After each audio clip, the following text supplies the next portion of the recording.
Coming up on Theater Talk. Marin, are you going to make a career now of playing the leads in all the musicals that are on the wall of Joe Allen's, the flop wall? No. Marin Mazzie and Via Galactica. No, All with brown wigs. Oh, no, this is a good one. Theater Talk is made possible in part by the CUNY TV Foundation.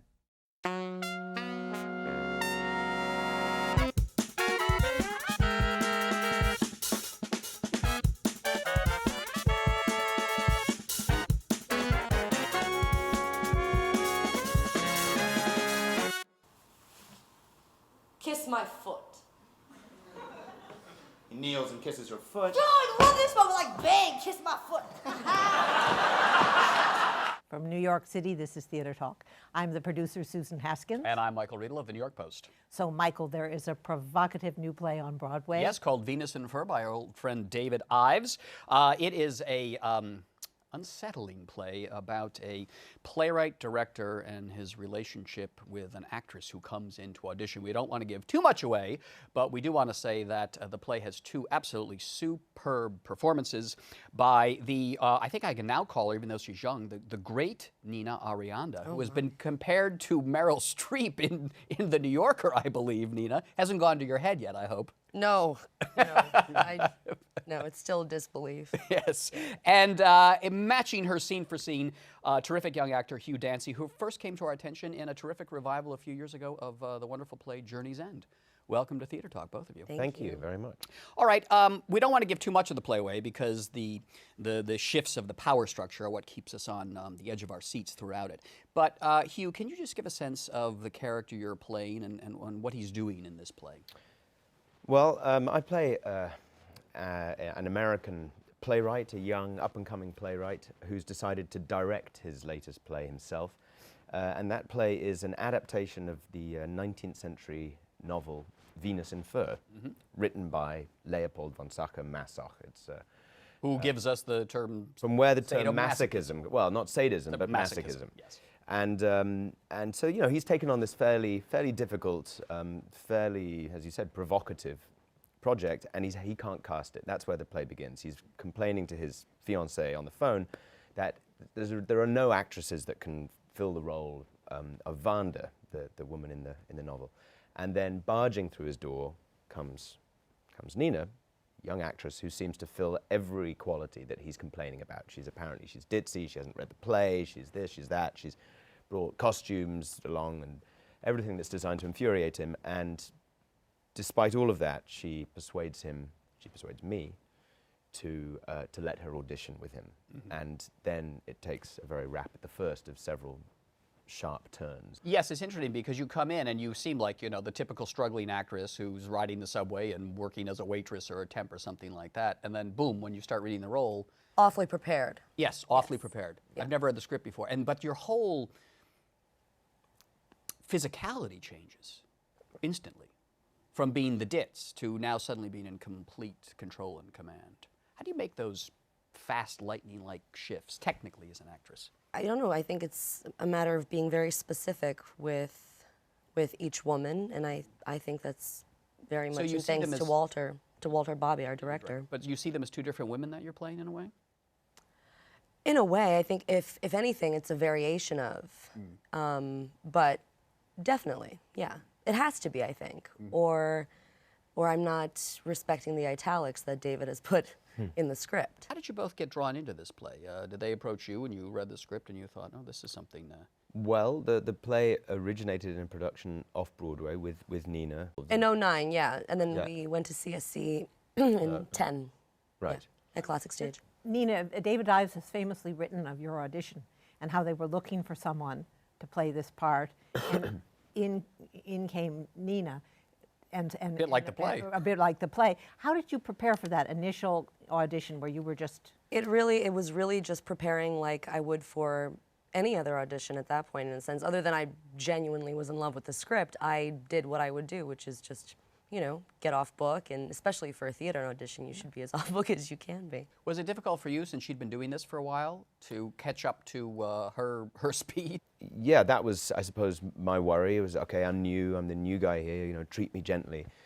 But really, within a couple of days, I realized that, first of all, we all had brought our own nerves. I mean, I think it's just as nerve-wracking to transfer something that was such a huge success, to bring it to Broadway and hope that it's going to translate. And as it were, and I wasn't wrestling with that. I didn't have to carry that burden. And equally, I wasn't having to reimagine a production, which both Walter and David and Nina, both, you know what I mean, all three of them, were doing.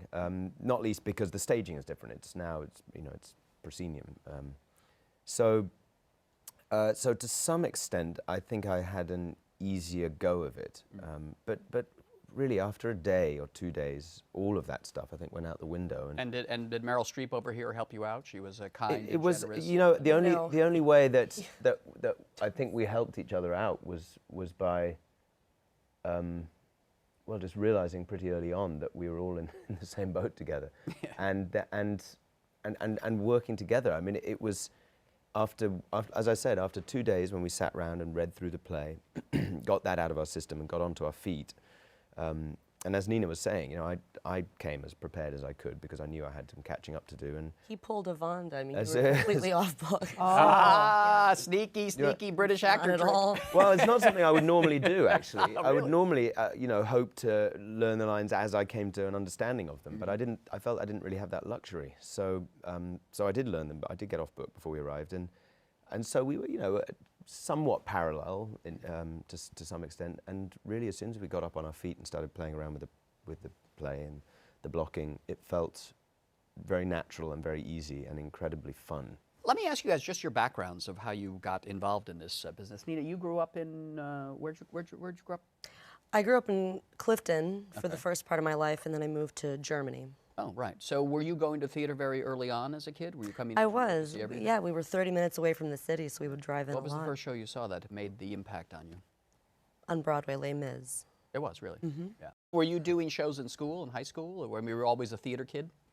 I was. In high school, I worked in, I didn't do theater in high school. I did a theater in an American theater outside of school in Germany. And I learned a lot. So your German accent in the play is authentic because you... Absolutely. I have a terrible German accent. So I thank Deb Hecht for helping me with whatever I come up with on stage. And Hugh, now we turn the question on you. First show that you saw that kind of had the big impact where you realized this theater thing is kind of exciting? It wasn't seeing a show that made me want to get into it, but I used to go to the theater because my father, although he's an academic, also played the bass, stand-up bass. And he used to play in local orchestras and not so local orchestras, and at times he would play in the orchestra for musicals. I remember going to see Joseph, the Technicolor Dreamcoat. I remember going to see Brigadoon.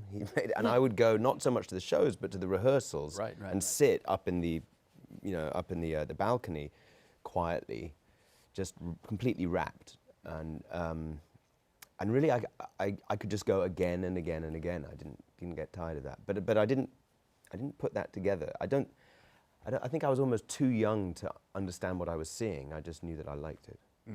And then, what shows did you start doing? Shows in school, or? Started when I was about 13 at school. I was lucky that I was at a school that had a great theatre, the actual physical, the building.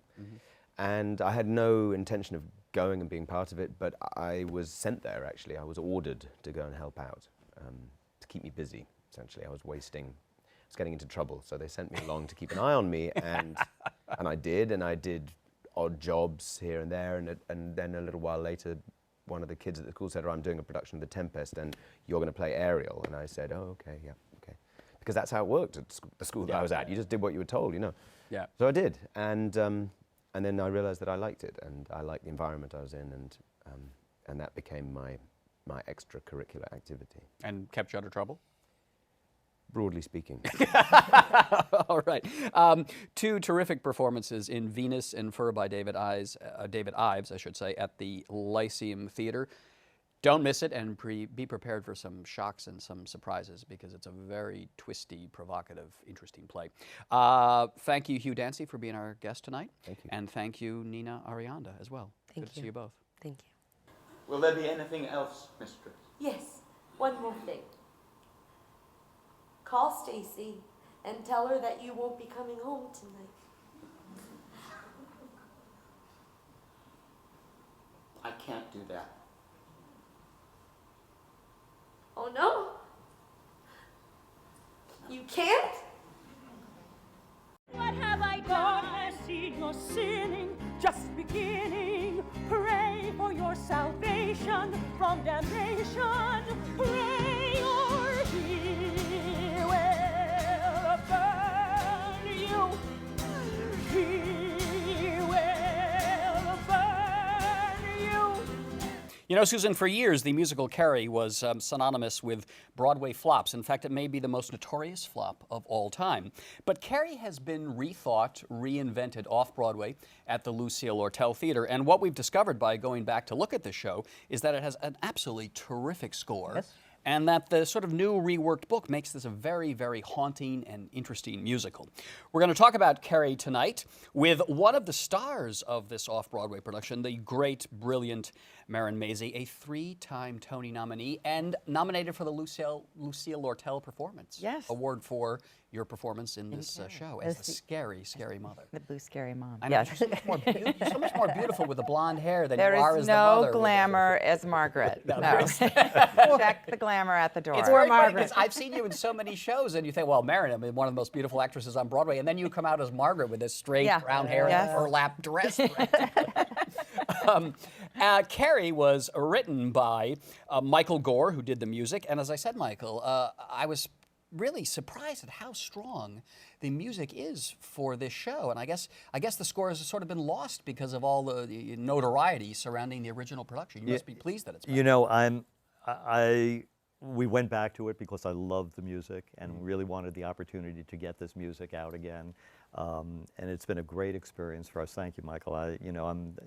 Not only do I really love the music, but to have this cast singing my music this way is really a treat. It's been great. And the script, which maintains, I think, really that the haunting and unsettlingness of the Stephen King novel, is by Lawrence Cohen, who joins us tonight. Welcome. Thank you, Michael. Did you go back over your original script and do a lot of reworking for this production? I pretty much went back to the novel, which was Steve King's first book and my first screenplay. And there's a lot of the movies certainly synonymous, since I'm the same writer of both the musical and the film. Now, Marin, I have to ask you, when somebody says to you, would you like to play the lead in the most famous flop in the history of Broadway that we're bringing back? Is there any hesitation on the part? Of course. Yes. I will admit I was in the car, I got a phone call, and my husband and I were driving upstate, and I thought my cell phone wasn't working because it said, they want you to do a workshop of Carrie. And I did say, Carrie? The musical Carrie? Yes, Marin, the musical Carrie. Okay. Then I said, send it to me, because I did see the production. Oh, you saw the original? I did see the original famous production, yes. Yes. But I didn't remember a lot about it. I didn't really remember the score. I remembered the things that people talk about, the kill the pig and the pig's blood and that sort of thing. So when I was sent the script and the music, and I read it, and I was like, well, yes, I completely want to do this because of the character and because of Michael's and Dean Pitchford, who is our lyricist, the amazing score. Did you guys ever think you'd have a chance to go back over the show? Or, I mean, after it crashed and burned on Broadway, did you think, that's it, that's over, it's going to be buried forever? Michael, we always knew we were going to go back. After it closed, and the stories behind why it closed, there are a lot of misconceptions. But one of the interesting things is that a lot of people felt we got bad reviews. Which, Frank Rich was not a good review, but Clive Barnes was a rave review. But the producer of the original show got nervous, and he got on a plane and went back to Germany and closed all the bank accounts on the weekend that we opened. So in the dead of night. In the dead of night. No, at 3 o'clock in the morning. So the reason actually that the show closed is there was no payroll to pay anybody the following week. Oh, interesting. So, the show could have run probably because it was gaining such notoriety. People would have been rushing to see it. Exactly. Did you sue him? You know, we didn't. There was nothing. I mean, there was nothing to do. I mean, he had, you know, he didn't have the money. I think he hoped that he would have a rave from the New York Times, which he did not get. And he just decided to cut his losses, and he closed his office, and he was gone. But it returned the rights to us, which was a very singular and lucky thing to come out of a bad situation. And in answer to your question about did we ever think we'd see it again, yes, the answer for us was when, not if. I think had we seen the show that we had loved on stage and the reviews were bad and the audiences hated it, we wouldn't be sitting here now and we wouldn't have reapproached it again. The dream existed to see it again, and we had a couple of times where producers offered the opportunity to do it again, and one of the three of us wasn't ready. To get all three of us on the page at the same time was the ticket. And about 3 years ago, we had a meeting, we looked at each other and went, now. What's been interesting is that after the show closed, we, as the authors, did not like that show that was on Broadway. That Terry Hands did. With Betty Buckley. Right. I mean, Betty was fantastic. Lindsay was fantastic. There were great things in it, but the show did not represent our vision of what we thought this piece was. So we, as Larry said, at a, you know, just maybe it was a lucky stroke that the rights reverted to the authors because the producers' rights had not merged. He didn't have enough performances on Broadway for his rights to merge. So actually everything, I mean, one day, you know, UPS came and there were 5 cartons of parts, of orchestral parts. They just came to the house. You know, they got everything. I mean, it was there were like costumes and there were things that were just coming to our house. Buckets and fakes, pig's blood, all Exactly. We were saying That's funny. I didn't know that. That's really funny. We were saying before we started, you actually saw Carrie. I saw it. Yes. You were able to, what, 4 or 5 performances? I saw I think it was the Saturday matinee the day before you closed. Was this one of these things where, you know, you were being in the theater world, picking up the Romans, you can't miss this, you've got to see No, it was just sort of that it had opened. It hadn't gotten great reviews. A friend and I were going to TKTS to go see a show. There were tickets. We went to see it. I mean, you know, the thing is, you don't go to something knowing who knew that it was going to become this infamous thing that it became. But I did. Oh, I you mean, did? I'm afraid I was one of those people kicking around that they You're one of those vultures who yes. swoops right in as soon as you read the Frank. That was you. That was me. They let you in? Generous. We had bodyguards, I thought, to Always prevent supportive people of like the you from coming in. feeding on the carrion because it's amazing. But what was your impression of the show when you? I remember as we were kind of talking before the whole Greek element of it, the way that it was. It's the big staircase. The togas. Right. The togas. Right. Darlene Love and some white, she played the gym teacher, That's this right. white That's right. diaphanous chiffon thing walking around. The revolving shower doors, That's right. you know, That's that right. sort of thing. I remember. We should say this whole notion of Greek, and the original production had this theme of Greece for some reason, and this was a story, you guys can confirm it or not, that Fran Weisler, who was originally going to produce the show with her husband Barry, when she talked to Terry Hand, she said, "We want you to think Greece," as in the High School Musical. And he showed up with togas and Corinthian columns. Yes. I mean, is that In the Parthenon. is that true? Yes, I think he had been thinking Greece, and he had been thinking it a long time. He had done 22 years at the RSC, predominantly with authors older than we are and not on the planet.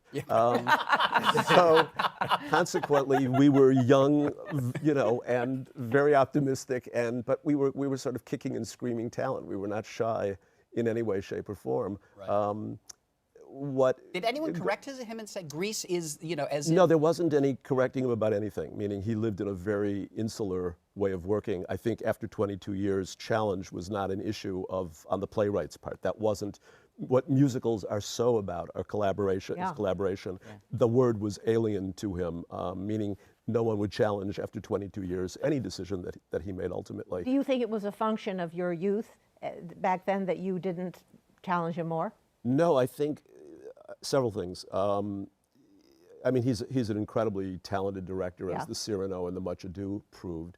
I think he had no affinity for musicals. I think he had no affinity for America. He loathed high schools and jargon and vernacular. Perfect. So it made him perfect. Perfect. What it said was 3 pretty smart guys we had met with a whole lot of directors and said no to certain people who were of legendary status. Yeah. He talked an incredibly good game. And I think we knew very early we had problems, but not in the work process with him. Once we hit the actual rehearsal, I think we all knew. And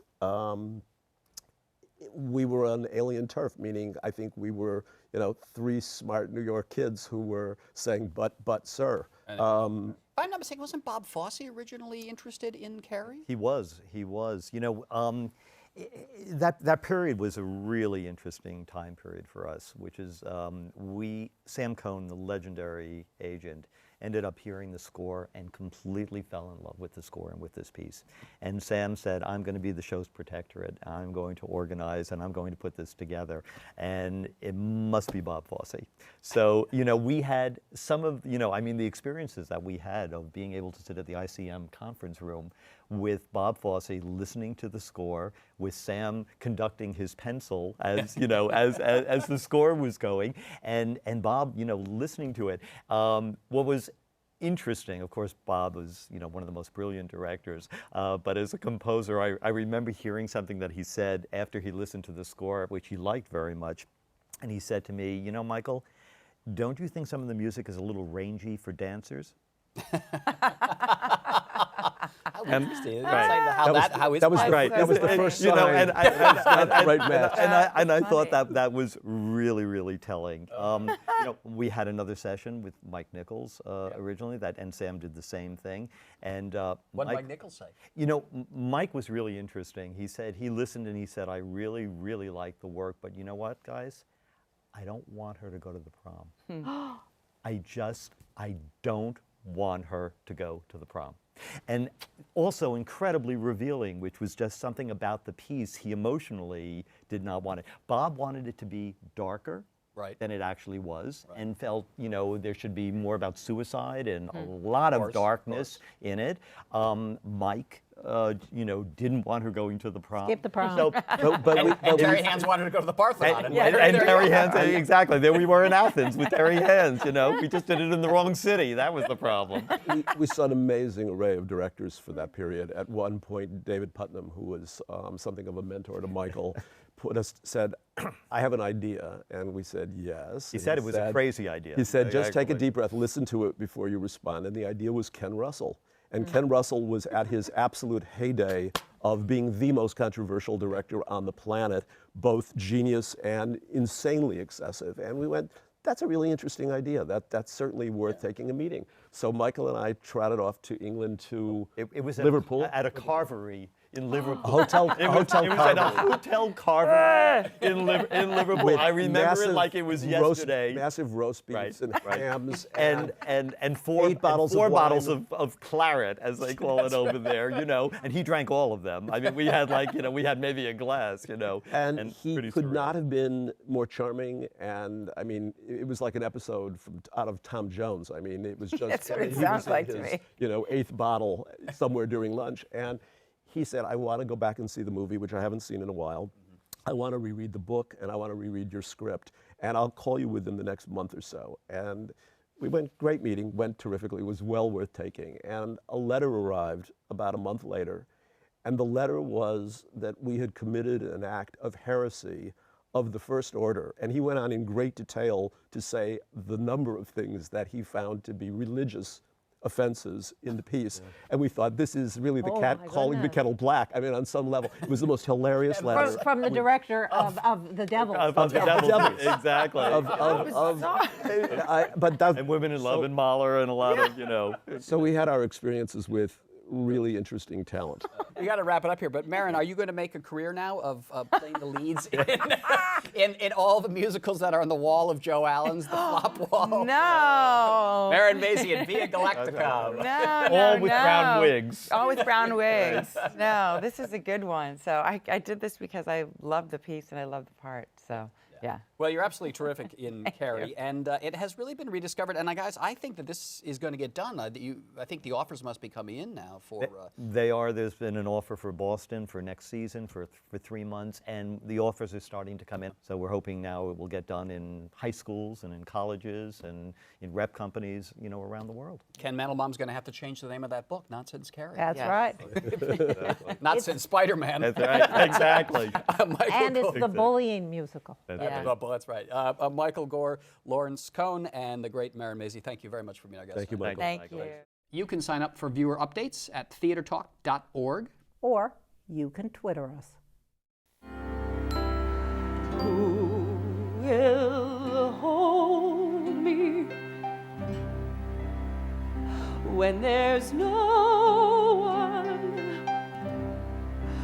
When the smiles I used to see are not for me? What will I do? There is no sun when there's no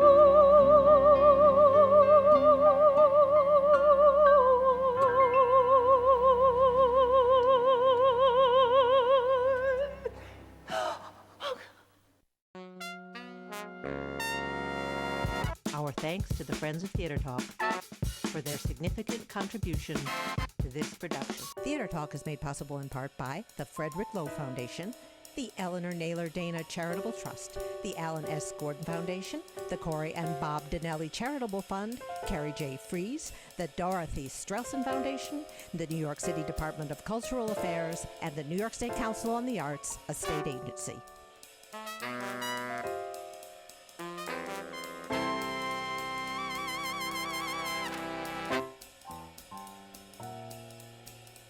We welcome your questions or comments for Theater Talk. Thank you and good night.